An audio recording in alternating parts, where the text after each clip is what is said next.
हालांकि झांगी अब भी ईदो कैसल में हुए बदलावों से थोड़ा डरे हुए थे, लेकिन दुनिया के अंत के बाद उन्होंने कौन कौन से अजीब सीन नहीं देखे थे। थोड़ा शौक जरूर हुआ, लेकिन पहला ख्याल यही आया, प्रॉब्लम सॉल्व करनी है। उन्होंने सोचकर डेंग शेंटोंग और बाकी साथियों से कहा, हमें ईदो सिटी की सिचुएशन जाननी होगी, वरना रिस्क बढ़ता जाएगा। डेंग शेंटोंग ने सहमति जताई और कहा, क्या हम छुपकर अंदर जाएं? झांग यी ने शांत लहजे में कहा, जरूरत नहीं, तुम सब यहीं रहो, आसपास नजर रखो और ईदो कैसल की मूवमेंट्स पर ध्यान दो। उन्होंने अपनी कलाई घुमाई और बोले, सर्च मैं अकेला करूंगा। उन्हें महसूस हुआ कि कैसल के आसपास जो सैकड़ों डेमन्स हैं, वो किसी भी वक्त खतरनाक हो सकते हैं। डेंग जैसे कैप्टन्स को भेजना मतलब उनकी जान खतरे में डालना है, बिल्कुल बेकार। हुआ हुआ, यहीं रुकेगी तुम्हारी सेफ्टी के लिए, मैं अंदर जाता हूं।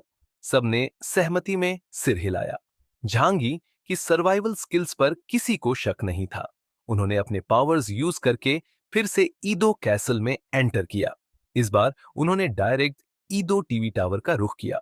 ऊंचाई से देखा तो ईदो किसी पुराने हेयन दौर में बदल चुका था। धुंध से ढका हुआ, परछाइयों में भटकते अनह्यूमन क्रिएचर्स। नियॉन लाइट्स जल रही थीं, लेकिन सड़कों पर एक भी जिंदा इंसान नहीं था। ब्लैक शैडोज ग्रुप्स में मूव कर रही थीं, जैसे जॉम्बीज। कुछ पहाड़ जैसे बड़े थे, कुछ आग में जलते हुए स्ट्रीट्स पर घूम रहे थे। ये ना कोई इल्यूजन है, ना किसी की स्पेशल एबिलिटी, वरना उस इंसान की पावर बिल्कुल बियॉन्ड लिमिट होती। झांग यी ने खुद से कहा। उन्हें लगा, अगर इंसानी काम नहीं है, तो शायद किसी दूसरी पावरफुल सिविलाइजेशन का रियलिटी में इंटरफेयरिंग शुरू हो चुका है। वो बिना आवाज किए हवा में तैरते हुए ईदो के अंदर गए और डेमन परेड के करीब पहुंचे। उनका मूवमेंट इतना परफेक्ट था कि साउंड नहीं हुआ। उनके हाथ में एक सफेद उल्लू था। स्टोर्स और अपार्टमेंट्स में इंसान स्टैंड बाय मोड में खड़े थे। ये लोग क्या हैं? रोबोट्स या पपेट्स? उन्होंने सोचा। एक घर में दाखिल हुए। इचिरो केन। अंदर एक लड़का सोफे पर बैठा था। सामने किचन में लड़की कुकिंग कर रही थी। टेबल पर रखी गोभी गोल थी, जिसमें अंदर गोल गोल पैटर्न्स थे। ऊपर जाकर देखा, जुड़वा बहनें वीडियो गेम खेल रही थीं, पर अडल्ट्स कहीं नहीं थे। झांगी ने लड़के का हाथ धीरे से काटा। ब्लड निकला, यानी वो जिंदा इंसान था। ये तो रियल ह्यूमन है, तो फिर इन्हें कंट्रोल कौन कर रहा है? उन्होंने सोचा। फिर उनकी नजर लड़के के गले पर गई। एक पल के लिए वो उसे मारकर देखना चाहते थे कि अंदर क्या छुपा है, लेकिन अगले ही पल रुक गए। अगर इन्हें किसी ने कंट्रोल किया है, तो किसी को मारना मतलब दुश्मन को अलर्ट करना होगा। वो बाहर निकले। बाहर अब धुंध और गाढ़ी हो चुकी थी। तभी उनके कानों में एक अजीब सी साउंड आई, जैसे बबल्स फूट रहे हों। उन्होंने तुरंत देखा, दीवार के पीछे से एक सफेद टोपी मूव कर रही थी। दीवार करीब 8 फीट ऊंची थी, यानी ये क्रिएचर ह्यूमन साइज से बड़ा था। झांकी ने सोचते हुए स्माइल की। चलो अब देखते हैं कौन है ये। वो सीधे दीवार के पार पहुंचे। वहां एक औरत थी। सफेद लंबा गाउन, मोटा हैट और एक वाइट मास्क। झांगी ने अपना हाथ खोला। इंजेस्ट। उन्होंने एक डायमेंशनल डोर ओपन किया, पर कोई रेस्पॉन्स नहीं। औरत ने धीरे से अपना चेहरा मोड़ा। वो झांगी से 2 सिर लंबी थी। टोपे के नीचे से उसकी लाल आंखें चमकी। उसने अपना मास्क हटाया और पूछा, क्या मैं खूबसूरत हूं? उसके होंठ दोनों कानों तक कटे थे। खून बह रहा था। स्माइल इतनी डरावनी कि कोई भी बेहोश हो जाए। झांगी ने बिना हिले कहा, बहुत ही बदसूरत। औरत की आंखों में गुस्सा भड़क उठा। उसने अपनी स्कर्ट के नीचे से एक जोड़ी बड़ी कैंचियां निकाली और चीखी, अब मैं तुम्हारा मुंह भी ऐसे ही काट दूंगी। जैंगी ने स्लिट माउथ औरत की तरफ देखा और अपने दाएं हाथ की उंगली चटकाई। उसके सामने की स्पेस मुड़ने लगी और वो औरत एक अजीब से धुंधले ब्लर में बदल गई। जैंगी ने पास जाकर जमीन पर खून देखा, जिसकी स्मेल अजीब थी। ये इंसानों जैसा नहीं लग रहा। ये चीजें आखिर हैं क्या? वो कुछ सैंपल लेकर चला गया ताकि जो कीर से जांच करा सके, लेकिन 10 मीटर आगे बढ़ते ही वही आवाज फिर आई। जैंगी ने पलट कर देखा। स्लिट माउथ औरत फिर से बन रही थी। क्या? मेरी डिवाइन रियलम प्योरिफिकेशन से ये कैसे बच गई? इस मूव से तो आइप्सिलॉन जैसे लो लेवल एंटिटीज भी मर जाते हैं। वो औरत फिर कैंचियां लेकर दौड़ी और एक झटके में स्ट्रीट को चीर दिया। जैंगी ने फिर से डिवाइन अटैक किया और उसे खत्म कर दिया, लेकिन 10 सेकंड में वो फिर जिंदा हो गई।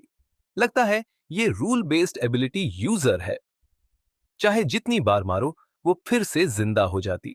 आखिरकार उसने डिसाइड किया, बेवकूफी है यहां रुकना, मैं बाहर निकलता हूं। स्पेस ट्रैवल करके वो एक और ब्लॉक में ऑन परे पहुंचा। दिन में जहां रौनक थी, रात में वहां सिर्फ सन्नाटा था। तभी एक आवाज आई। जंगी ने हमला करने का फैसला किया और नाइट परेड के किनारे से छोटे मोटे मॉन्स्टर्स पर रिसर्च शुरू की। तभी ट्रेन जैसी आवाज आई और एक 5 मीटर ऊंचा जलता हुआ व्हील सामने आया। बीच में था एक भयानक चेहरा, रिनरुडो।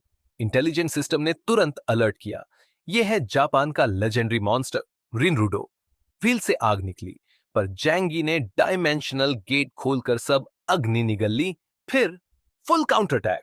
उसी आग को उसने रीनारूडो पर उल्टा फेंका। वो हैरान रह गया। जैंगी ने होली जज ब्रेसलेट से तलवार बनाई और वॉर किया।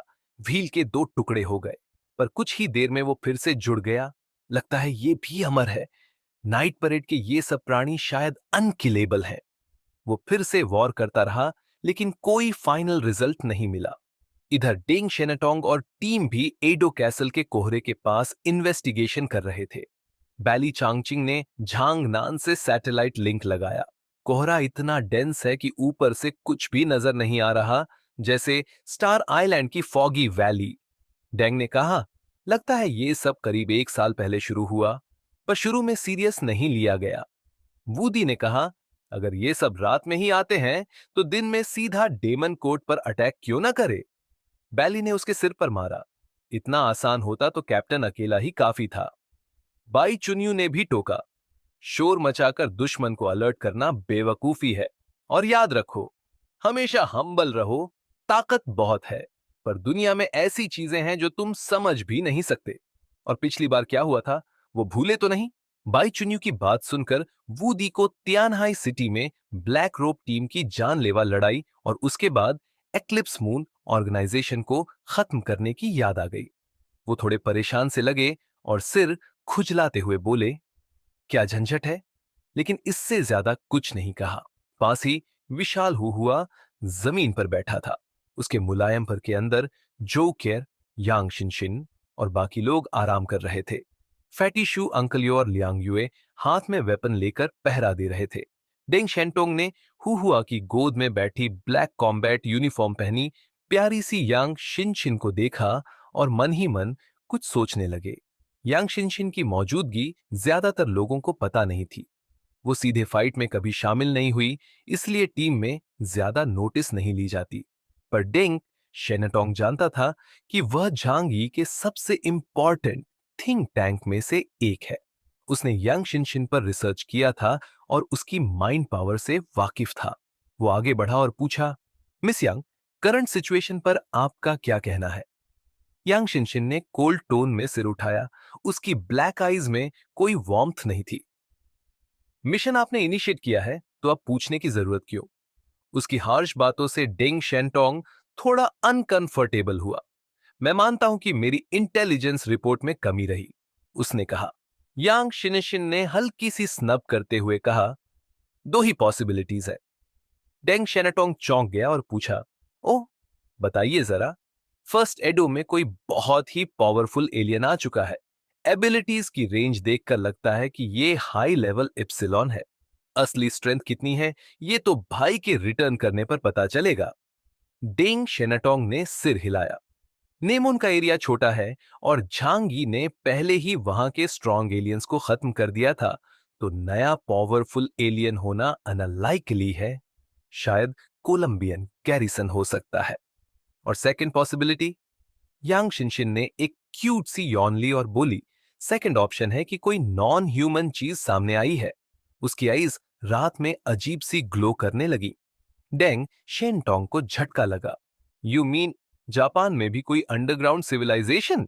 यांग शिनशिन ने एक कोल्ड स्माइल दी। Just a guess. पर अगर ये ट्रू निकला तो बहुत बड़ा प्रॉब्लम हो सकता है। उसके फेस पर हल्की सी कंसर्न दिखी। उधर एडो कैसल में झांगी ने एक बार फिर उन 2 घोस्ट से फाइट करने की कोशिश की, पर फेल हुआ। वो किल नहीं हो सकते। कैसल के सेंटर में कुछ शैडो फिगर्स थीं जिनकी पावर बाकी सबसे कहीं ज्यादा थी। उनसे क्लैश करना बहुत रिस्की था, इसलिए झांगी ने डिसाइड किया कि अभी बैक ऑफ कर जाना चाहिए। वो टीम के पास रिटर्न हुआ। झांगी, बॉस, लीडर, सभी लोग उसकी तरफ भागे जैसे कोई होप वापस आ गई हो। झांगी ने जो एक्सपीरियंस किया सबको बताया। खैर जरा ये देखो, उसने उस स्लिट वुमन का बॉडी टिश्यू निकाला जो उसने लिया था, पर बॉटल खाली थी। ये बहुत ट्रिकी है। शायद वो सच में किसी घोस्ट से टकराया था। पहले रेस्ट करते हैं, फिर मॉर्निंग में डिस्कस करेंगे, उसने कहा। टीम ने मिलकर एडो कैसल के बाहर एक अबैंडन्ड हाउस ढूंढा। लाइट्स ब्लॉक की गई और हीटर ऑन किया गया। नाइट अभी स्टार्ट ही हुई थी। रात को बाहर जाना सेफ नहीं है, किसी ने कहा। एडो के लोग जिंदा है, पर रात को किसी एबिलिटी से स्लीप मोड में चले जाते हैं ताकि घोस्ट्स उन्हें ना पहचाने। रात को जो मूव कर रहे हैं वो ह्यूमन नहीं लगते। झांग ये डीप थॉट में चला गया। उसने अजीब चीजें देखी हैं, पर कभी उन पर बिलीव नहीं किया। पर आज की नाइट ने उसकी वर्ल्ड व्यू हिला दी। जो केयर डर के मारे उसके पास आई और उसका आर्म पकड़ लिया, जिससे उसका माइंड थोड़ा कैल्म हुआ। बाइचुन्यू ने धीरे से कहा, यू मीन हमने रियली कोई घोस्ट देखा है? फैटी शू ने नर्वस होकर कहा, यह तो बहुत स्केरी है। क्या सच में घोस्ट्स होते हैं? झांगी ने उसकी तरफ देखा। तो फिर तांत्रिक संप्रदाय में रीइंकार्नेशन को कैसे एक्सप्लेन करोगे? दुनिया में इंसान जो कुछ भी जानता है वो शायद 1% से भी कम है। अज्ञात के सामने हमें हमेशा एक सेंस ऑफ ऑन बनाए रखना चाहिए। देंग शेंतोंग ने कहा, आत्मा जिसे हम कहते हैं शायद एक स्पिरिचुअल एंटिटी है। एलियंस का जन्म इस बात का संकेत हो सकता है। तो ये नामुमकिन नहीं कि इतिहास में कुछ ताकतवर लोग मौत के बाद भी स्पिरिचुअल बॉडी के रूप में बचे हों। शायद यही पोस्ट ह्यूमस थॉट्स है। झांगी ने उसकी ओर देखा। अगर ये सच है तो वो एदो की अर्थ बाउंड स्पिरिट्स है, पर इसके लिए जरूरी है कि उन्हें इस धरती से एनर्जी मिलती हो। फिर उसने सिर झुकाया, एक हाथ से ठोड़ी थामते हुए कहा, बातें बहुत हो गईं। असल में ये सब हमारे असम्पशंस हैं। हमें इतना वक्त नहीं कि हर चीज की गहराई तक जाए। अभी तो हमें बस अपना काम करना है। एदो की प्रॉब्लम जापान वाले खुद सुलझाएं। देंग शेंतोंग ने सहमति में सिर हिलाया। सही कहा, बातों को ज्यादा कॉम्प्लेक्स नहीं बनाना चाहिए। थोड़ी देर सोचकर वो बोला, मुझे लगता है हमें रात को उनकी मूवमेंट्स पर नजर रखनी चाहिए। अगर सब नॉर्मल रहा तो सुबह तक एदो की हालत ठीक हो जाएगी। तब हम अपनी एक्शन की टाइमिंग बदल सकते हैं। फैटी शू ने पूछा, क्या तुम कह रहे हो कि दिन में एक्शन ले? देंग शेंतोंग हंसते हुए बोला, बिल्कुल नहीं। फैटी शू का चेहरा उतर गया। सच में? रात तो और भी खतरनाक है। देंग ने गंभीरता से कहा, दिन में खतरा कम होगा इसकी कोई गारंटी नहीं। हम अब तक डीमन कोड से नहीं टकराए हैं जो यूरेयस जो नियॉन पर रूल करता है। हो सकता है उन्हें शिन शुए के वैल्यू का पता ना हो, लेकिन इस पर एक्सपेक्ट नहीं कर सकते। हमें टकराव के लिए तैयार रहना होगा, लेकिन डायरेक्ट फाइट को अवॉइड करना ही बेहतर होगा। कम से कम पहले अपना मकसद पूरा करें, फिर लड़ाई हो तो चलेगा। और अगर दिन में एक्शन लिया तो हमारा एक्सपोजर तय है। फिर डीमन कोर्ट और कोलंबिया की एलियन फोर्स दोनों हमें घेर लेंगी। उसने झांग यी की ओर देखा। हाँ, हमारे पास झांग यी है तो हम भाग सकते हैं, लेकिन ऑपरेशन फेल हो जाएगा। झांग यी ने हल्के से हंसते हुए कहा, मुझे एब्सोल्यूट डिफेंस का टाइटल दे दिया, लेकिन दुनिया में कोई भी चीज एब्सोल्यूट नहीं होती। हर ताकत का कोई ना कोई काउंटर जरूर होता है। तभी यांग शिनशिन बोली, एक और बात है जो हमें सोचनी चाहिए। बोलो शिनशिन, झांग यी ने कहा। कोलंबिया की नेवी नियॉन हार्बर में है और उनकी ओशन फ्लीट सबसे पावरफुल फोर्स है। मतलब उन्हें एदो की हालत का पता जरूर है, फिर भी कोई मूवमेंट नहीं दिख रही।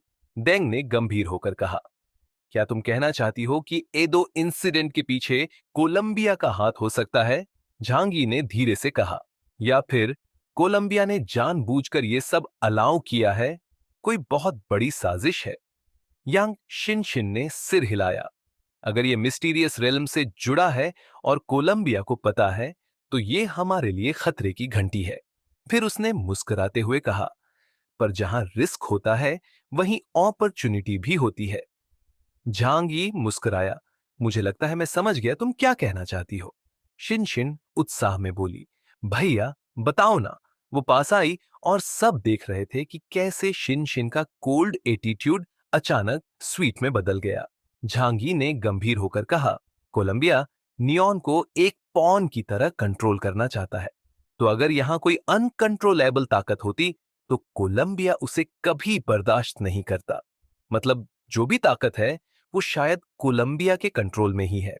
इसे हमें उनके पावर रेंज का अंदाजा मिल सकता है।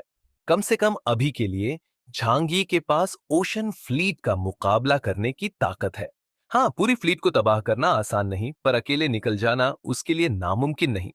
इप्सिलॉन क्लास म्यूटेंट्स खुद में एक फिनोमेनन है, नॉर्मल लॉजिक से परे। देंग शेंतोंग ने राहत की सांस ली।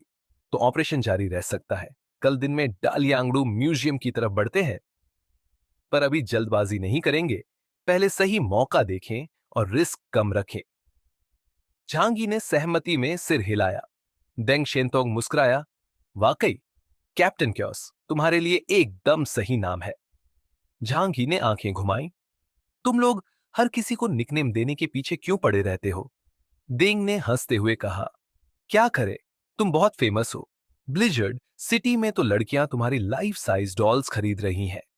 झांगी का चेहरा टेढ़ा हो गया। क्या मुझे इस बात पर खुशी मनानी चाहिए? खैर, अभी के लिए ऐदों पर नजर रखो। और हां, ध्यान लोगों पर दो। जो भी इसके पीछे है वो बहुत खतरनाक है। पहली रात नियॉन में डेंग शेंटोंग और बाकी लोग बारी बारी से नाइट शिफ्ट पर थे। सुबह जब झांग ये उठा तो सभी साथ में ब्रेकफास्ट करने आए और रात भर की ऑब्जर्वेशन रिपोर्ट दी। ब्रेकफास्ट काफी रिच था। झांगी खुद को आउटडोर में भी कभी कम नहीं करता। बेस्ट डेलिकेसीज, एल्कोहल स्टोव और ताजा गर्म खाना सब साथ लाया था। डेंग शेंटोंग और उसके साथियों ने अपनी पॉकेट से वैक्यूम पैक्ड राशन निकालते हुए बस कड़वी मुस्कान दी। आओ, साथ में खाओ। झांगी ने दिल खोलकर इनवाइट किया और सब खुशी खुशी शामिल हो गए। झांगी ने एलियन स्पेस से एक लग्जरी टेबल और सोफा चेयर भी निकाल ली। माहौल वैकेशन जैसा लग रहा था, मिशन जैसा नहीं। रात को क्या ऑब्जर्व किया? झांगी ने एक गर्म क्रैब रोबन खाते हुए पूछा। बाइली चांगचिंग ने बताया, वो मॉन्स्टर्स पूरे शहर में घूम रहे थे, जैसे अपने टेरिटरी की पेट्रोलिंग कर रहे हों। लेकिन जैसे ही सुबह होने को आई, सब गायब हो गए, बिल्कुल जैसे हवा में उड़ गए हों। इतनी बड़ी संख्या में और अचानक गायब? झांगी चौंका। क्या ये सब कोई इल्यूजन है? भाई चुन्यू ने शक जताया। डिस्कशन चलता रहा, पर कंक्लूजन नहीं निकला। इतना तय था, रात में उनसे भिड़ने का मतलब है मौत। झांगी ने चाय खत्म की और बोला, आज सीधे दालियांगडू म्यूजियम जाएंगे। डेंग शेंटोंग ने डर जताया, इससे दुश्मन अलर्ट हो सकता है। मैं केयरफुल रहूंगा, झांगी बोला। अगर यह शहर सच में पपेट्स से भरा है तो हमारी मौजूदगी पहले ही पता लग गई होगी। सभी सहमत हुए और दोबारा एडो कैसल में घुसने का प्लान बनाया। जैसे ही सुबह की पहली रोशनी फैली, फॉग हटने लगा और एडो के निवासी फिर से एक्टिव हो गए, जैसे रात कुछ हुआ ही ना हो। अगर कोई सिर्फ दिन में देखे तो लगेगा शहर तो एकदम परफेक्ट है, लेकिन रात के सीन्स कुछ और ही कहानी कहते हैं। झांगी, जो केयर और बाकी लोग फिर शहर में दाखिल हुए। उन्होंने सबसे पहले अकीहाबारा का रुख किया। वहां सब कुछ वैसा ही था जैसा कल। ये सब तो कल भी देखा था। जो केयर फुसफुसाई, हाँ, रिपीट हो रहा है। झांगी ने कहा, सब एक ही प्रोग्राम पर चल रहे हैं। क्या ये जिंदा है? जो केयर ने कांपते हुए पूछा। हाँ, जिंदा है, झांगी ने गंभीरता से कहा। वो जानता था, क्योंकि कल उसने खुद एक लड़के को चीरकर खून देखा था। इसके बाद झांगी दोबारा उस रेसिडेंशियल एरिया गया जहां कल गया था। इस बार उसने सीधे घर में घुसने का फैसला किया। घर के अंदर खाने की खुशबू थी और बच्चों की बातें सुनाई दे रही थी। तुमने वादा किया था अम्यूजमेंट पार्क चलने का और अब मुकर गए। सॉरी, असुका, लिन चान और ए चान मुझे छोड़ ही नहीं रही। झांगी ने ऊपर से झांका। नीचे फिर वही दृश्य दोहराया जा रहा था जैसे कल देखा था। कल वाला लड़का फिर से सोफा पर बैठा था और दो जुड़वाओं बहनें उस पर ऐसे लिपटी थीं जैसे कोआला, जबकि सामने रसोई में एक लंबी बालों वाली लड़की एप्रन पहनकर खाना बना रही थी। अस्का ने गुस्से में हाथ कमर पर रखे, गाल फुलाए और उंगली से उन जुड़वाओं लड़कियों की तरफ इशारा किया। ये तुम्हारी बहनें हैं, फिर भी हर वक्त तुमसे चिपकी रहती है। मैं तुम्हारी गर्लफ्रेंड हूं। लिन चान और आई चान ने यूजी को कसकर पकड़ लिया और एक साथ बोली, लिन चान, आई चान अपने भाई को तुम्हें कभी नहीं देंगी। यूजी बस मजबूर होकर मुस्कुराया। जैंगी ने अपनी नाक खुजाई। ये सीन कुछ जाना पहचाना लग रहा था, मगर असली बात जो उसने नोट की वो कुछ और थी। कल यूजी को जो झक उसने दिया था, अब वो गायब था। क्या ये लोग भी रात के भूतों की तरह दिन में पूरी तरह ठीक हो जाते हैं? फर्श पर पड़ा खून का धब्बा इस बात का सबूत था कि यूजी घायल हुआ था, पर अब ठीक था। मगर ये भूतों जैसे नहीं हैं जो मारे जाने पर शरीर सहित गायब हो जाते हैं। शायद ये लोग सेल्फ हीलिंग करते हैं। जैंगी ने सोचा, अगली बार किसी को मारकर देखता हूं कि सच में मरता है या नहीं। फिलहाल उसने अटैक करने का इरादा नहीं रखा, क्योंकि उसे और जरूरी काम करने थे। वो यांग, शिन शिन और जो केयर को लेकर वहां से बाहर निकला। चलो, उसने कहा, और बाहर निकलने के बाद उन्हें सब बताया। क्या ये लोग सच में जिंदा हैं? जो केयर ने पूछा। रात को ये बिल्कुल मूर्तियों जैसे हो जाते हैं और सुबह फिर से नए जैसे। जेंगी बोला, ये इंसान नहीं लगते अब। कहीं ये सब लोग मर तो नहीं चुके हैं और कोई एलियन इनकी बॉडीज को किसी इल्यूजन में कंट्रोल कर रहा हो? जो केयर ने कांपती आवाज में कहा। शायद ऐसा ही है। जंगी ने हामी भरी। दूसरी ओर फैटी श्यू, अंकल यो और हुआ हुआ उसी पुरानी टैवर्न पर पहुंचे, जहां कल एक भयानक ब्लैक घोस्ट हैंड ने सब तबाह कर दिया था। अब वहां खंडहर थे, मगर कोई लाश नहीं थी। लाशें कहां गई? फैटी श्यू का चेहरा पीला पड़ गया। अंकल यो ने अचानक सामने इशारा किया। वो देखो! वहीं पास में एक नया बार बन चुका था, उसी स्टाफ एयर होस्टेस के साथ। फैटिश्यू को वही लड़की दिखी जिसकी गर्दन उसने गलती से उड़ा दी थी। अब वो फिर से मौजूद थी, बिना किसी चोट के। उसका चेहरा सफेद था, जिससे फैटिश्यू कांप उठा। इस बीच जैंग यी और उसकी टीम दालियांगदू म्यूजियम पहुंची। वो वॉशरूम से निकलकर गैलरी में गया, जहां हुआशू किंगडम की कल्चरल रिलिक्स रखी थी। जैंग यी को सब चीजें पहचान में आ रही थीं। ब्रॉन्ज मूर्तियां, इंक पेंटिंग्स और धागे से बंधी पुरानी किताबें। उसे ये सब उठाकर ले जाने का मन हुआ, लेकिन उसने खुद को रोका। अब ये एंड टाइम्स है, एंटिक्स का क्या काम? वो धीरे धीरे आगे बढ़ता गया और अंत में उसे वांग शौरन की शिन शुए नाम की किताब मिली। वो कांच के अंदर सैकड़ों साल पुरानी पांडुलिपि जैसी शांत पड़ी थी, जैसे किसी को इंतजार हो अपने देश वापसी का। जैंगी ने ध्यान से उस पर नजर डाली। क्या यही है? वो उसे गौर से देखता रहा, उसके अक्षरों में कुछ रहस्यमयी शक्ति को महसूस करने की कोशिश करता हुआ। जैसे ही झांग ये शिनशुए नाम की प्राचीन किताब को देख रहा था, अचानक उसके बगल में एक आकृति प्रकट हुई। क्या आप भी हुआशु देश की प्राचीन संस्कृति में इंटरेस्टेड हैं? झांग ही कोई साधारण इंसान नहीं था। वो स्पेस सिस्टम से जुड़ा था और उसकी माइंड फील्ड एबिलिटी उसे पूरे म्यूजियम की हर हलचल का एहसास करवा सकती थी। इसीलिए उसने उस एंशिएंट बुक को छूने की कोशिश नहीं की थी। उसने दिखावे के लिए थोड़ा चौंकते हुए मुड़कर देखा। एक दुबला पतला क्लर्क, ग्रे सूट और गोल्डन चश्मा पहने, उसके पास खड़ा था। उसकी बालों की साथ से तीन पार्टीशन और शांत लेकिन अलर्ट नजरों ने झांगी को बता दिया, ये इंसान नहीं है। झांगी ने अंदाजा लगा लिया, या तो ये कोई पपेट नहीं है और ना ही नाइट परेड का हिस्सा। इसका मतलब सिर्फ एक हो सकता है, ये मैजिक कोर्ट का सदस्य है जो अब एडो पर राज कर रहा है। चश्मे वाला आदमी बोला, हुआशु की एंशिएंट सिविलाइजेशन सदियों पहले बहुत आगे थी, पर अब सिर्फ पुरानी बातों में जी रही है। झांगी ने मुस्कुराते हुए जवाब दिया, बिल्कुल सही। आज के समय में तो जापान ही मॉडर्न कल्चर का लीडर है। फिर वो आदमी बोला, अगर ये रिलिक्स नियॉन में ना होते तो शायद अब तक गायब हो चुके होते। झांगी को उस पर गुस्सा तो आया, पर चेहरे पर स्माइल बनाए रखी। चोरी करके लाए हो और उस पे प्राउड फील कर रहे हो। ये उसके मन की बात थी।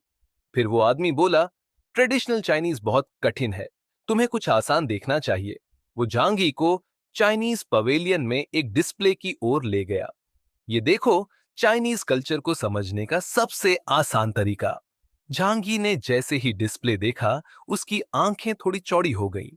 एक असली सोने का ड्रैगन, मात्र हथेली जितना छोटा, मगर पूरी तरह वैसा ही जैसा चाइनीज लिजेंड्स में बताया गया है। चार पंजे, सींग और चमकदार शरीर। वो कोई स्कल्पचर नहीं था, वो स्पेसिमेन था। झांगी को याद आया, उसने इसकी न्यूज पहले देखी थी, लेकिन सामने देखकर उसका शौक और भी गहरा था। चश्मे वाला आदमी बोला, देखा, हुआशु लोग इसे अपना पूर्वज मानते हैं, जबकि असल में वे बाइपेड्स है। झांगी ने पूछा, ये तो मिथिकल क्रीचर है, क्या ये असली है? वो बोला, हिस्ट्री में डॉक्यूमेंटेड है कि ये हुआशु से खरीदा गया था, बहुत बड़ी कीमत पर।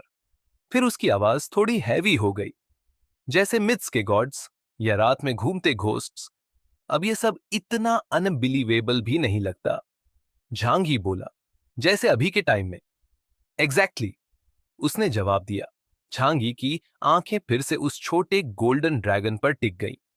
उसे चिनलिंग एबिस के नीचे देखी वो सफेद ड्रैगन जैसी ह्यूमन फॉर्म वाली क्रीचर याद आई, बाई लोंगजी। झांगी कुछ सोच ही रहा था कि बगल से एक आवाज आई, मायदा, अगर तुम्हारे पास टाइम है यहां स्पीशीज से बात करने का, तो बेहतर होगा मास्टर के पास जाकर उनकी इंस्ट्रक्शन सुनो। पीछे से एक लंबी महिला आई, घने काले बाल जो कमर तक आते थे। उसकी आंखें बड़ी और स्याह थीं, पुपिल इतना बड़ा जैसे किसी कॉमिक कैरेक्टर की हो।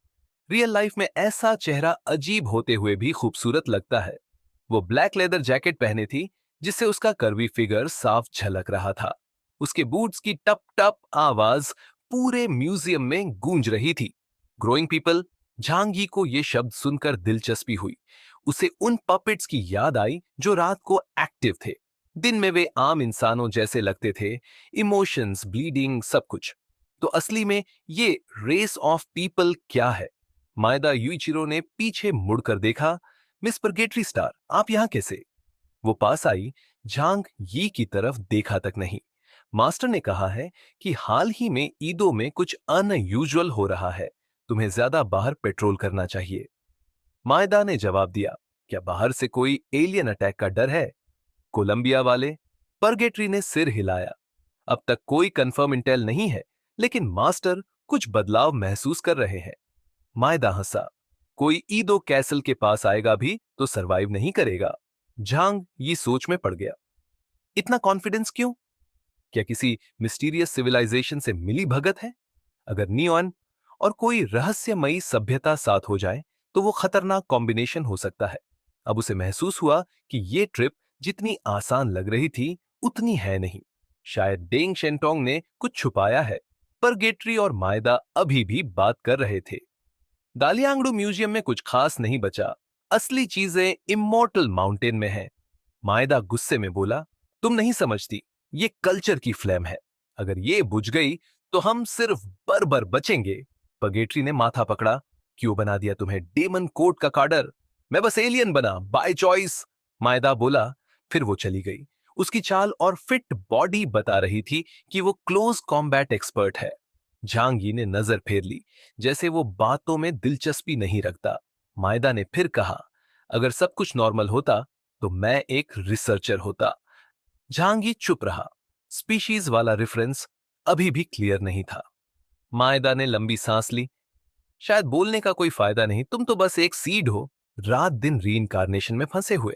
शायद यही असली सुख है। झांगी चौंका। सीड? रीइंकार्नेशन? उसने पूछ ही लिया, अंकल, आप कहना क्या चाहते हो? मायदा ने उसका कंधा थपथपाया और कहा, कुछ नहीं, अगर सच जान भी गए तो भूल जाओगे। कभी कभी तुम जैसे लोगों से जलन होती है, बिना टेंशन के जीते हो। फिर वो म्यूजियम के दूसरे कोने की तरफ चला गया। मोइदा यूचिरो और परगेटरी स्टार के चले जाने के बाद झांगी ने डिस्प्ले केस में रखे सिनशुए को गहरी नजर से देखा और फिर म्यूजियम के एक कोने में चला गया। पक्का कर लेने के बाद कि कोई आस पास नहीं है, वो तुरंत वहां से निकाल गया। उसने अपने कम्युनिकेशन चैनल पर सभी को मैसेज भेजा, हमने साइकोलॉजी की असली लोकेशन कंफर्म कर ली है।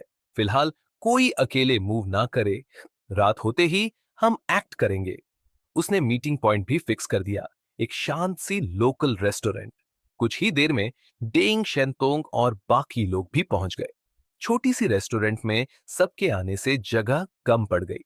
झांग यी ने कुछ स्पेशल डिशेस ऑन ऑर्डर की और प्रॉपर्टीनेस से उन्हें सर्व करने को कहा। जांच के दौरान उसे पता चला कि ये लोग अभी भी खुद को आम लोग मानते हैं और अपनी बॉडी की हालत से अनजान है। वे बिना हिचक खाना खा रहे थे, लेकिन झांग ये ऐसा रिस्क नहीं लेना चाहता था, न जहरीले खाने का और न जापानी खाने से पेट खराब होने का। डेंग शेंतोंग ने धीरे से पूछा, म्यूजियम की डिफेंस कैसी है? झांग यी ने शांत स्वर में कहा, कुछ लोग वाकई स्ट्रांग हैं। अगर उन्होंने एक्शन लिया तो डेमन कोर्ट अलर्ट हो जाएगा। डेंग शेंतोंग ने सिर हिलाया, हमें बेवजह ध्यान नहीं खींचना चाहिए। रात को चुपचाप अंदर जाकर साइकोलॉजी निकाल लेंगे। झांगी ने पानी पिया और बोला, तो फिर रात का इंतजार करते हैं। बाहर देखते हुए अब शाम ढलने को थी और जल्द ही 100 डीमंस की नाइट परेड शुरू होने वाली थी। उधर एडो कैसल में हलचल थी। कुछ लोग यूनिफॉर्म में समुराव, तलवार या गन लिए गश्त कर रहे थे। ये थे डीमोन कोड के मेंबर्स। इविल बॉय द्वारा पेलिकन और इजुमो को हराने के बाद डीमोन कोड अब जापान का सबसे ताकतवर ऑर्गेनाइजेशन बन चुका था। गिंजा की सड़कों पर स्नोफॉल हो रहा था। ब्लैक सूट में दर्जनों वॉरियर्स चलते जा रहे थे। लोग उन्हें कॉस्प्ले समझ रहे थे, लेकिन उनमें एक सच्चे फाइटर की वाइब थी। लड़कियां उन्हें घूर रही थीं, खासकर उस आदमी को जिसकी सिल्वर कर्ली हेयर थी। एक लड़की हिम्मत करके आगे आई और बोली, हाय, क्या हम कांटेक्ट एक्सचेंज कर सकते हैं? वो लड़का नारुमी हाथ पॉकेट में डालकर बोला, छोटी लड़की, देर हो गई है, घर जाओ, पेरेंट्स चिंता कर रहे होंगे। लड़की नहीं मानी और बोली, अगर तुम नंबर दोगे तो मैं पार्क चलूंगी तुम्हारे साथ। नारुमी ने ठंडे स्वर में कहा, सॉरी, मुझे छोटे ब्रेस्ट वाली लड़कियां पसंद नहीं। लड़की गुस्से में उसे परवर्ट कहकर भाग गई। नारुमी ने आसमान की तरफ देखा, अंधेरा घिरने लगा था। बगल में एक बॉल्ड समुराई बोला, नारुमी सान, छुप जाते हैं। अंधेरे में छुपे शैडो फाइटर्स कभी भी अटैक कर सकते हैं। नारुमी गंभीर हो गया, कल रात एक जबरदस्त विल ने एडो के ऊपर से गुजर कर हमें देखा था। टीम चौंकी, क्या कोई एनिमी आ गया है? हमारी डीमोन कोड स्ट्रॉन्ग है, लेकिन ओवर कॉन्फिडेंस जानलेवा हो सकता है। नारुमी ने प्रार्थना की, अमातेरासु, इस लैंड को ब्लेस करो। रात के 5 बजते बजते एडो में अंधेरा छा गया। सड़कें सुनसान थी। डीमोन कोर्ट के मेंबर्स भी हाइड हो गए थे। झांग ये रेस्टोरेंट में खड़ा हुआ, चलो, सब तैयार हो गए। झांगी ने एक डायमेंशनल डोर खोला और सब उसके साथ म्यूजियम पहुंच गए। म्यूजियम में अब लाइट्स ऑफ थीं, सन्नाटा था और एंटीक चीजें डरावना माहौल बना रही थीं। पर सबके यूनिफॉर्म में नाइट विजन था, इसलिए उन्हें दिख रहा था। मेरे पीछे आओ। झांग यी आगे चला और सीधा चाइनीज डिस्ट्रिक्ट की तरफ बढ़ा। बाकी सब उसके पीछे थे। दालियांगड़ू म्यूजियम में सन्नाटा था। हर कदम की एको से माहौल डरावना लग रहा था, मानो कोई रहस्यमयी शक्ति जाग जाएगी। लेकिन झांग ई जानता था कि यह डर एदो की रातों में सड़कों पर घूमते सैकड़ों भूतों की मौजूदगी की वजह से था। इसलिए उन्हें जल्दी करनी थी और टारगेट को हासिल करना था। उसी वक्त ईदो कैसल के चारों ओर धुंध फैल चुकी थी। धुएं में से विशाल और डरावने मॉन्स्टर्स सड़कों पर चलते हुए अपने इलाके की पहरेदारी करते दिख रहे थे। जब वे दालियांगड़ू म्यूजियम के पास से गुजरे तो एक लाल दानव ने हवा सूंघी। उसकी आंखों में लालच चमका और वो सीढ़ियों से म्यूजियम की ओर दौड़ पड़ा। धुंध और मॉन्स्टर्स की भीड़ म्यूजियम को घेरने लगी। म्यूजियम के अंदर झांगी अपनी टीम के साथ शिनश युए के डिस्प्ले केस तक पहुंच गया। अंकल यू और फैटी शू को लगा मिशन आराम से पूरा हो गया। झांगी ने हाथ बढ़ाया, केस टूटा और किताब उसके हाथ में आ गई। पर जब उसने किताब खोली तो पन्ने ब्लैंक थे। लियांग यू चौंक गई, ये नकली है। झांग ई शांत रहा, मानो उसे पहले से अंदाजा था। तभी उन्हें एहसास हुआ कि डेंग शेनतोंग और बाई चुन्यू गायब थे। वो दोनों अब एक और केस के पास पहुंचे थे, जिसमें था एक गोल्डन ड्रैगन का छोटा स्पेसिमन। झांगी बोला, तो ये था तुम्हारा असली मकसद? डेंग ने माफी वाली मुस्कान के साथ कहा, माफ करना, मैंने सब पहले नहीं बताया, लेकिन ये मेरे लिए ज्यादा कीमती है। पर झांगी ने कहा, क्या तुम्हें लगता है वो ड्रैगन असली है? डेंग का चेहरा उतर गया। झांगी सब पहले से जानता था। तभी अचानक वे सारे भूत जो पहले मारे गए थे दोबारा उठ खड़े हुए। डिंग ने कहा, मैं तुम्हें सब बताने वाला था, मैं इसे तुम्हारे साथ शेयर करता। झांगी ने जवाब नहीं दिया। फिर उसने कहा, चलो पहले यहां से रिट्रीट करते हैं। उसने डायमेंशनल डोर खोला, लेकिन तभी एक बूढ़ी शरारती सी आवाज गूंजी, द टम्बलर फेल डाउन। झांगी और बाकी सबकी बॉडी जैसे फ्रीज हो गई, कोई हिल भी नहीं पा रहा था। भूत तेजी से उन पर टूट पड़े। झांगी ने फिर एक डायमेंशनल डोर खोला और सेनलू वॉन शेन की शक्ति से कुछ भूतों को उसमें बंद कर दिया। बाकी भूत दरवाजे के बाहर रुक गए, पर उनकी निगाहें अब भी झांगी पर जमी थी। म्यूजियम अब पूरी तरह भूतों से भर चुका था। बाहर से भी और आते जा रहे थे। झांगी का दरवाजा अब एक ढाल था, इंसानों को भूतों से बचाता हुआ। लेकिन झांगी की नजर अब उस शख्स पर थी जिसने सबको एक पल में पैरालाइज कर दिया था। लियांग युए ने पूरी ताकत लगाई, लेकिन मजबूत शरीर के बावजूद वो बंधनों से खुद को आजाद नहीं कर पाई और मुश्किल से हिल भी पा रही थी। झांगी ने म्यूजियम के गेट की तरफ संदेह से देखा। सैकड़ों भूतों की भीड़ में उसे एक रास्ता बनता दिखाई दिया। भूत खुद खुद हट रहे थे, जैसे किसी बहुत बड़े व्यक्ति के स्वागत के लिए। अंधेरे और कोहरे से ढके हॉल में रोने की आवाजें गूंज रही थीं। तभी की आवाज आई, लकड़ी की खड़ाऊ की। नाइट विजन से लैस यूनिफॉर्म की मदद से झांगी ने उस शख्स को देखा।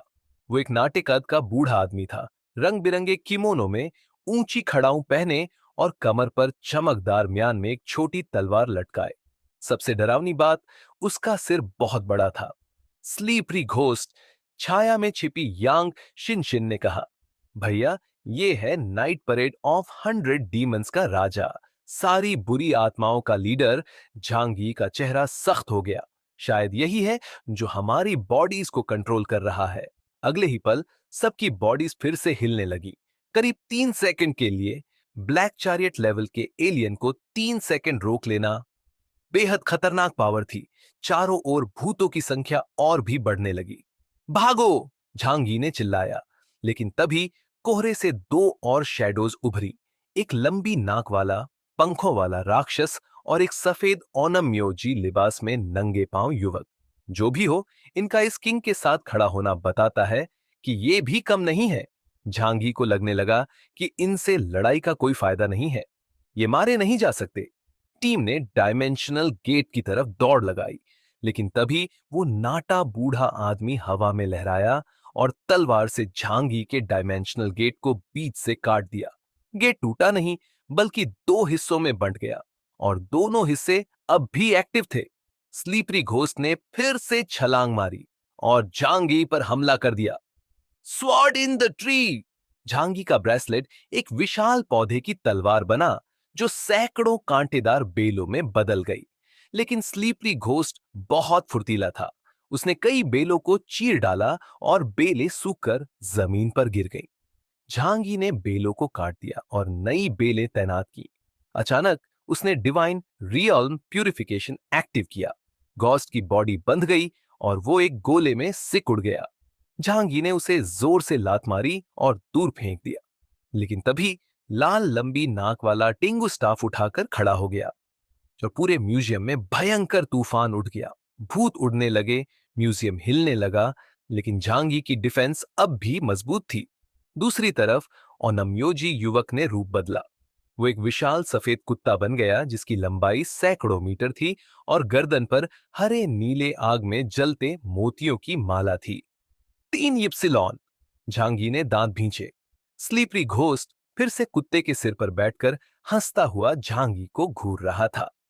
अगर ये ऐसे ही चलता रहा तो डेमन कोर्ट को हमारी लोकेशन पता चल जाएगी, बैली चांगचिंग बोला। क्या ये मुश्किल है? झांगी ने उसकी तरफ देखा।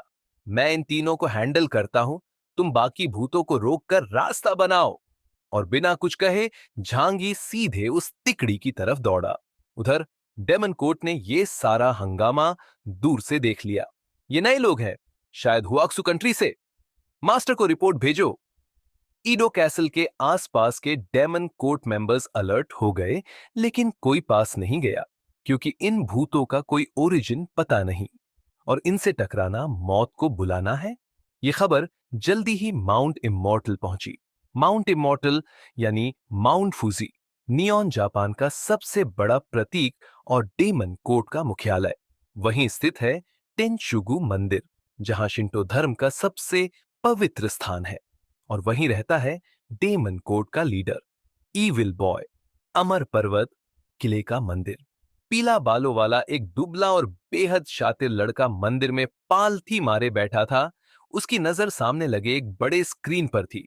उसके हाथ में गेम कंट्रोलर था और स्क्रीन पर ड्रैगन क्वेस्ट गेम चल रहा था। तभी पीछे हाई हील्स की आवाज आई। लड़के ने गेम को पॉज किया और पीछे देखा। पार्गेट्री स्टार, जो डेमन कोर्ट की कैडर थी, घुटनों के बल झुककर बोली, मास्टर, हुआसू देश से एक संदिग्ध एप्सिलॉन लेवल एलियन के निशान मिले हैं। लड़के की आंखों में चमक आ गई। हुआसू, वही देश जहां से रोमांस ऑफ थ्री किंगडम्स आया। हा हा हा, मजा आ गया। वो थ्री किंगडम्स की कल्चर का बड़ा फैन था और उसका सपना था कि टोयोतोमी हिदेयोशी की तरह मिडिल अर्थ पर चढ़ाई करे। पर ये तो नाइट टाइम है, वो भूतों से जूझ रहे होंगे, है ना? पार्गेट्री ने सिर हिलाया।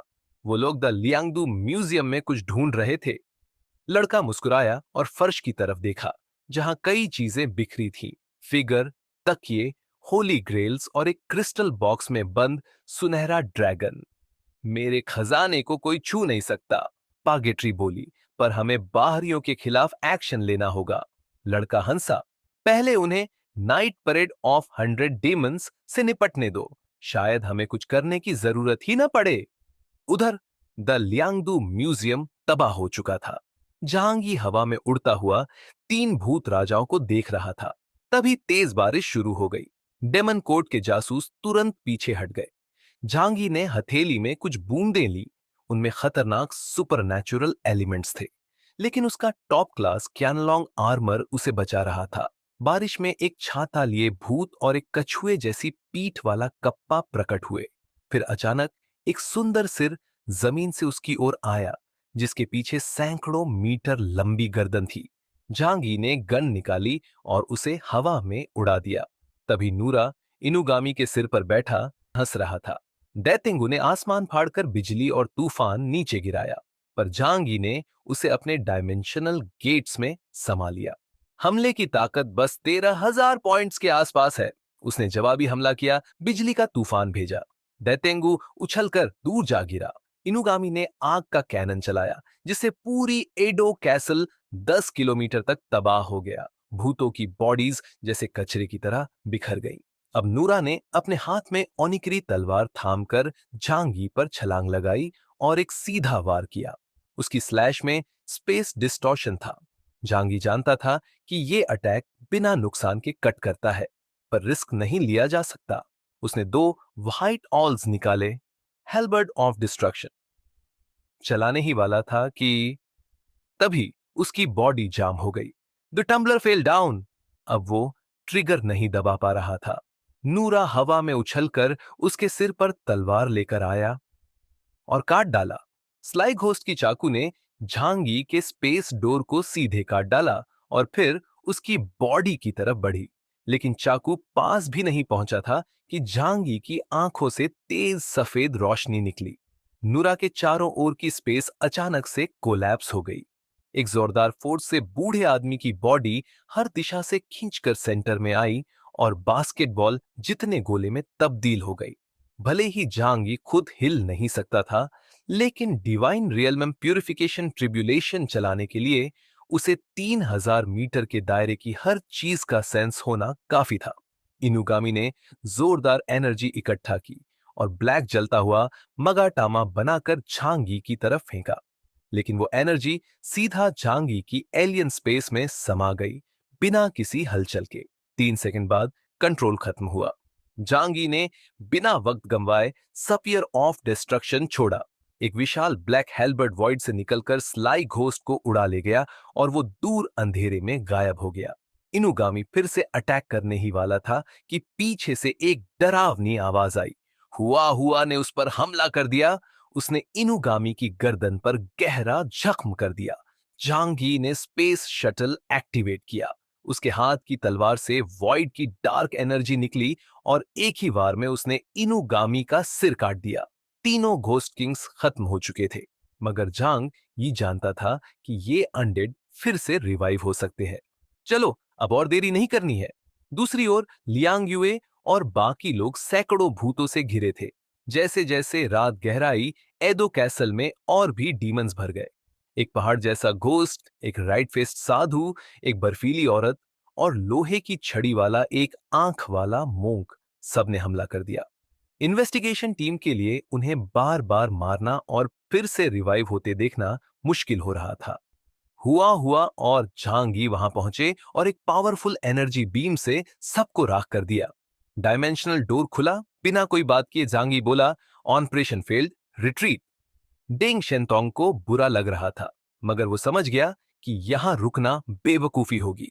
डीमन कोर्ट के मिस्टीरियस मेंबर्स आसपास मंडरा रहे थे।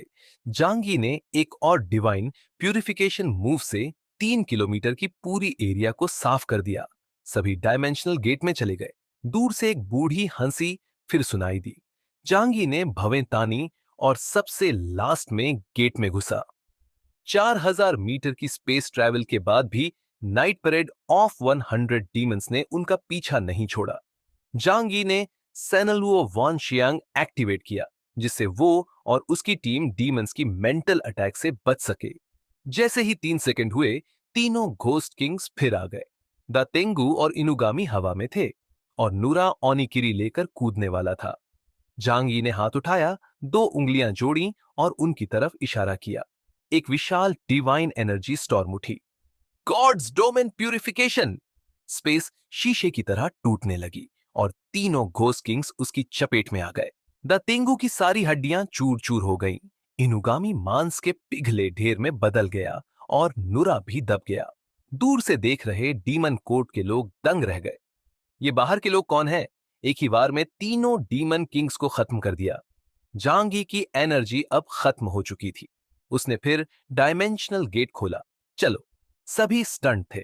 उन्हें अब जाकर समझ आया कि झांग ही असल में कितना ताकतवर है। उनके सामने झांग ही किसी प्राचीन गॉड जैसा लग रहा था और वो खुद सिर्फ कीड़े। अगर वो बात झूठी निकली तो झांग ई इसे ऐसे ही नहीं छोड़ेगा। देंग शेंतोंग ने कहा, चिंता मत करो, मैं इतना गिरा हुआ नहीं हूं कि तुमसे झूठ बोलूं। शिनशुए में जो बातें हैं वो सच्ची हैं। देंग की टेक्नोलॉजी कंपनी हमेशा से चाइना और फॉरेन कंट्रीज में प्राचीन अनोमलस इवेंट्स की रिसर्च करती आई है। वांग शॉरन की लॉन्ग चांग वाली एनलाइटनमेंट हाल ही की सबसे बड़ी एक्स्ट्रा ऑर्डिनरी घटनाओं में से एक है, और जो फ्रैगमेंट मैंने तुम्हें दिया वो भी रियल है। तुम्हारे लिए उसे पाना वाकई तुम्हारी सुपर नेचुरल पावर्स को क्लियरली समझने में हेल्प करेगा। ग्रेट म्यूटेशन का एरा अभी बस 3 साल पुराना है। इससे पहले ह्यूमंस को इनह्यूमंस के बारे में बहुत कम नॉलेज थी। आज भी ज्यादातर इनह्यूमंस के पास अपनी स्ट्रेंथ बढ़ाने के सिर्फ 3 तरीके हैं। पहला, सडन रियलाइजेशन, यानी एक तरह की आत्मिक क्लैरिटी से पावर को लिमिट तक डेवलप करना, लेकिन यह पूरा प्रोसेस ही रैंडम होता है। दूसरा, वो ड्रग्स इंजेक्ट करना जैसे कार्टियर्स करते हैं, लेकिन इसमें बहुत रिस्क है क्योंकि ये सुपर पावर वाले ड्रग्स अभी न्यू हैं और साइड इफेक्ट्स काफी बड़े हैं। तीसरा, किसी एलियन की एसेंस को एब्जॉर्ब करना या स्पिरिट ऑफ सेक्रीफाइस जैसी एक्सटर्नल एनर्जी को हासिल करना, इसमें डेथ का रिस्क होता है और पावरफुल एलियंस की संख्या भी कम है। ये तीनों रास्ते एक्सट्रीमली डिफिकल्ट है। इसलिए कुछ लोग चाहते हैं कि कोई फॉर्म्यूलिक और सिस्टमैटिक रूट मिले जिससे इनह्यूमंस अपनी पावर को इजीली एनहांस कर सके। जांगी ने सिर हिलाया। ये सब ट्रू होना चाहिए, वरना कंसिक्वेंसेस कोई नहीं झेल पाएगा। उसका टोन सॉफ्ट था, लेकिन वार्निंग काफी हार्श थी। झांगी के लिए देंग फैमिली को मिटाना कोई बड़ी बात नहीं। तो वो स्टफ्ड ड्रैगन कहाँ है? देंग ने अपना टैक्टिकल बैकपैक खोला, स्पेसिमेन निकाला और बॉक्स खोलते ही समझ गया ये फेक है। उसकी आंखों में डिसअपॉइंटमेंट था। मैंने जापानीज को अंडर एस्टिमेट कर दिया। चाइनीज कल्चर पर उनकी ग्रेस्प हमारी बराबरी की है। डैंग ने कहा, मैंने तुम्हें एम्बर नाम की एक गर्ल के बारे में बताया था। उसकी एबिलिटी लोगों के पोटेंशियल को अनलॉक करने में हेल्प करती है। मैं भी उसी की हेल्प से आज तक पहुंचा हूं।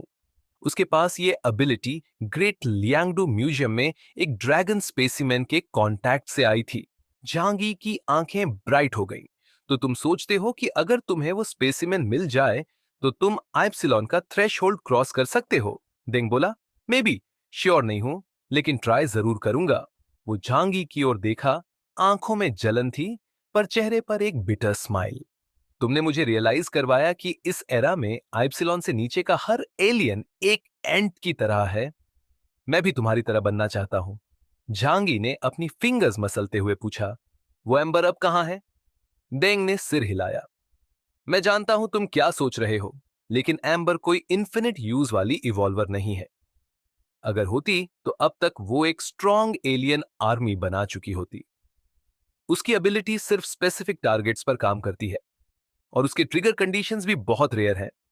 उसने जांगी की in the name of love ability के बारे में एक्सप्लेन किया। सुनकर जांगी का इंटरेस्ट चला गया। असल में वो खुद के लिए एम्बर को नहीं चाहता था। वो तो ऑलरेडी कई बार बैपटाइज होकर ब्लैक चारियट लेवल का टॉप एलियन बन चुका है। एम्बर जैसे लोगों से उसे कोई बेनिफिट नहीं। वो तो बस अपने फ्रेंड्स की हेल्प करना चाहता था, पर रिसोर्सेज से वो खुद ही वो कर सकता है। लेकिन वो ड्रैगन स्पेसिमेन वाली बात मुझे काफी इंटरेस्टिंग लगी। झांगी ने अपनी ठुड्डी के नीचे हैंड रखा और उसकी आंखें डीप होती चली गईं। क्या माइथ में बताए गए क्रीचर्स सच में एक्सिस्ट करते हैं? कहीं ये छिपे हुए किनलिंग माउंटेन्स के मिस्टीरियस ट्राइब से रिलेटेड तो नहीं?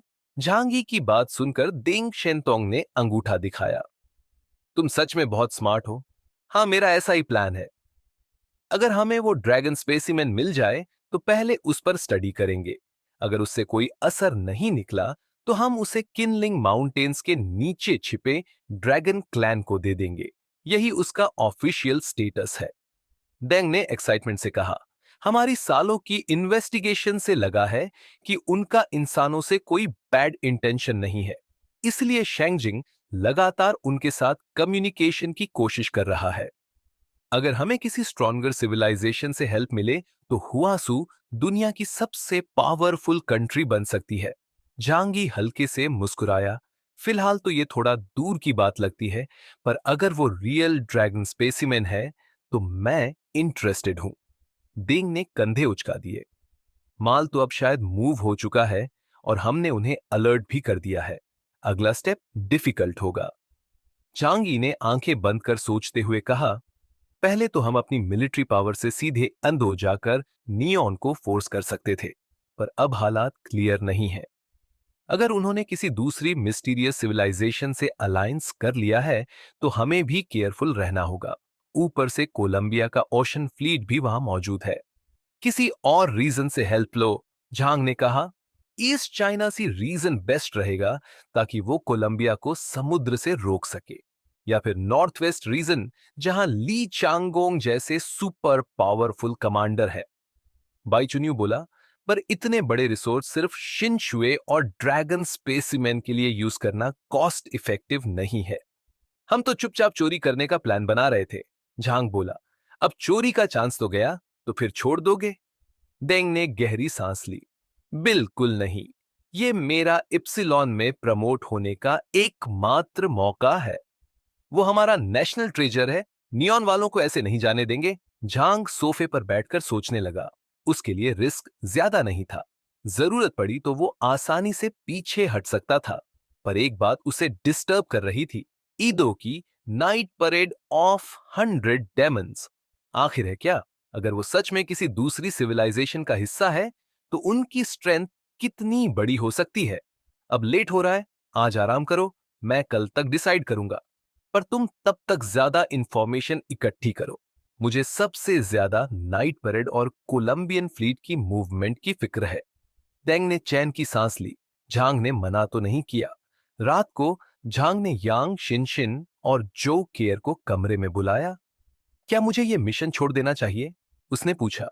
सिचुएशन क्लियर नहीं है, रिस्क मत लो, शिनशिन ने कहा। फिर मुस्कुराकर पूछा, भाई क्या बात परेशान कर रही है? कोलंबियन फ्लीट और वो night parade of demons, Zhang ने बताया। नियन, एक अजीब देश है, जो केयर बोली। पर अजीब का मतलब पावरफुल नहीं होता। बिल्कुल, शिनशिन बोली। अगर नियन सच में इतना बदला है, फिर भी उन्होंने कॉलोनाइजर्स को देश से निकाला क्यों नहीं? इससे पता चलता है कि डेमन कोड असल में कितना स्ट्रांग है। उसकी बात सुनकर झांग और जो दोनों जैसे नींद से जाग गए। हाँ, ईदो दिखने में डरावना है, वहां 100 घोस्ट्स हैं, 3 इप्सिलॉन लेवल किंग्स भी। लेकिन असल में अगर वो कोलंबियन फ्लीट को नहीं हटा पाए, तो उनकी असली ताकत उतनी बड़ी नहीं जितनी डरावनी लगती है। जैंगी ने दोनों हाथों से ठुड्डी टिकाते हुए शांत स्वर में कहा, तो तुम्हारा मतलब है कि एदो सिटी की ताकत अभी हुआशु कंट्री के रीजनल पावर से कम है, ज्यादा से ज्यादा बराबरी पर आ सकते हैं। यांग शिनशिन ने सिर हिलाया। अभी तक नियोन की बाहरी समंदरों पर कोलंबिया ओशन फ्लीट का कंट्रोल है। जब तक उनके पास समंदर जीतने की ताकत ना हो, वो इसे छोड़ेंगे नहीं। जैंगी ने सहमति में सिर हिलाया। सच है, अगर वो वाकई स्ट्रांग होते, तो आज रात की घटना के बाद डेमन कोर्ट वाले कुछ एक्शन में आते। पर अजीब बात है, नाइट परेड ऑफ 100 डेमन्स एक मिस्ट्री जैसी है। डेमन कोर्ट वाले भी रात में उनसे बचते हैं। इनका डेमन कोर्ट से क्या कनेक्शन है? जैंगी समझ नहीं पाया। एक बात तो पक्की है, वहां की हलचल अब डेमन कोर्ट का ध्यान खींच रही है। अगर वो ओशन फ्लीट से मिल जाए, तो ए दो जाना नामुमकिन हो जाएगा। और हमारे पास ना तो शिनशुए है, ना वो ड्रैगन स्पेसिमेन। जोकिर ने धीरे से पूछा, तो क्या अब तुम हार मानोगे? जेंगी ने आदतन अपने बाएं हाथ की पीठ को दाहिने हाथ से रगड़ा और कुछ सोचकर बोला, बिना पूरी इंटेलिजेंस के मैं कोई रिस्क नहीं लेता। उसने नजरें गेस्ट रूम की ओर घुमाई। सब कुछ अब डेंग फैमिली के वैल्यू पर डिपेंड करता है। फिर उसने एलियन स्पेस से एक मरा हुआ सिर निकाला, पूरी तरह ठंडा और सूखा। अब इसका सिर ही नहीं रहा, यानी ये मर चुका है। जो डेंग शेनटोंग आज रात जैंगी के घर में ठहरा है।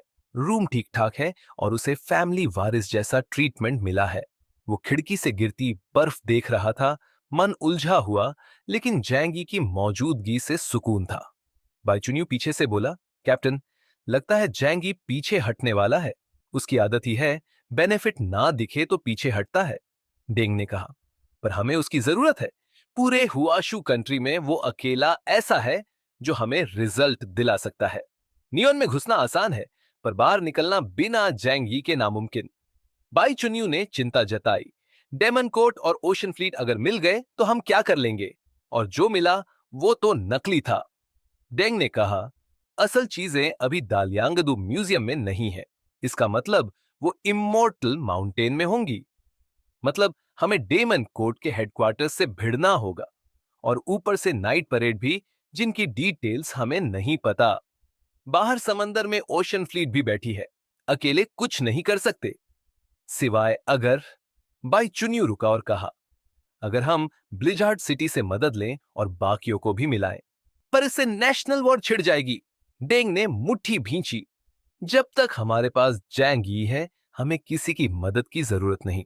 और ओशन फ्लीट, शायद उसे उलझाने का और तरीका हो, पर बिना बाहर की हेल्प के कैसे? बाई चुन्यू को समझ नहीं आया। डेंग ने सिर्फ समंदर की ओर देखा। वहां उसे एक डरावना सन्नाटा महसूस हुआ। बहुत रिस्की है, लेकिन अगर करना है तो हिचक नहीं होनी चाहिए। इमोर्टल माउंटेन, कैसल श्राइन, रात का समय है, एदो सिटी अशांत है। जैंगी के जाने के आधे घंटे बाद ईविल बॉय मंदिर में बैठा था। मूर्ति उलट चुकी थी। पुर्गेटरी स्टार, सोजी मिंगहाई और मएदा उइचिरो रिपोर्ट दे रहे थे।